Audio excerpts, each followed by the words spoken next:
ప్రభునందు ప్రియులకు క్రీస్తు యేసు వారి అతి పరిశుద్ధమైన నామములో శుభములు తెలియజేయుచున్నాం. ఈ దినము హెబ్రోన్ క్యాలెండర్ వాగ్దానము, శ్రేష్టమైన చక్కని మార్గమును మీకు బోధించును. 1 సమూయేలు 12వ అధ్యాయం 23వ చరణంలో దేవుడు ఈ మాటలు తెలియజేస్తూ ఉన్నాడు. ప్రియమైనటువంటి దేవుని ప్రజలారా, దేవుడు తన ప్రజలైనటువంటి ఇశ్రాయేలును నడిపించడానికి, వారితో కూడా మాట్లాడడానికి తన దాసుడైన మోషేను దేవుడు ప్రవక్తగా ఏర్పాటు చేసుకున్నాడు.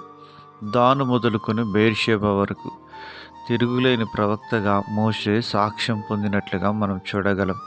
ప్రియమైనటువంటి దైవజనమా, దేవుని యొక్క స్వరమును విని దేవుని యొక్క మాటలు, ఆ యొక్క విధానాన్ని అంతటిని కూడా తన ప్రజలైన ఇశ్రాయేలుకు దేవుడు తెలియజేస్తూ వచ్చిన విధానం మనం చూడగలం.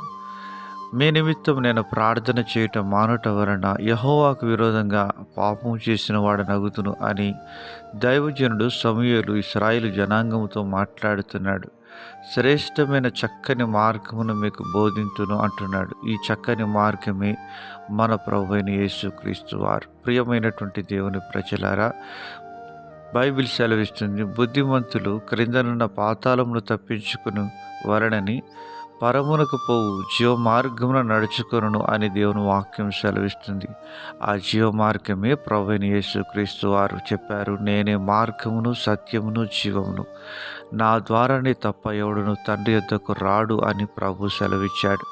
ప్రియమైనటువంటి దేవుని ప్రజలారా, దైవజనులు చెప్పే మాటలు మనం విన్నప్పుడు మనం దీవించబడి అనేకులకు దీవెనకరంగాను, ఇతరులకు ఆశీర్వాదకరంగాను, దేవునికి మహిమకరంగాను మనం ఉంటాం. అలాగున అనేక మంది దైవజనులను మన కొరకు దేవుడు ఏర్పాటు చేసి పెడుతూ వచ్చినాడు.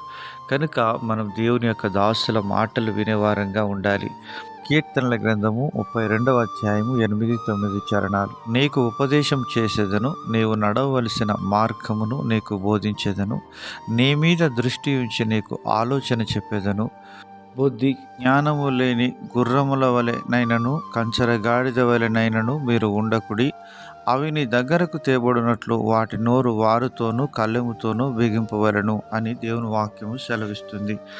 ప్రియమైనటువంటి దేవుని ప్రజలారా, దేవుడు మనపై దృష్టి ఉంచి మనకు ఆలోచన చెప్పి నడిపించే నాయకుడిగా ఉంటున్నాడు. కనుక ఆయన యొక్క ఆలోచనను మనము అంగీకరించి నడిచినప్పుడు మనము దీవించబడే వారంగా ఉంటున్నాం, అనేకులకు ఆశీర్వాదకరంగాను దేవునికి మహిమకరంగా ఉంటున్నాం.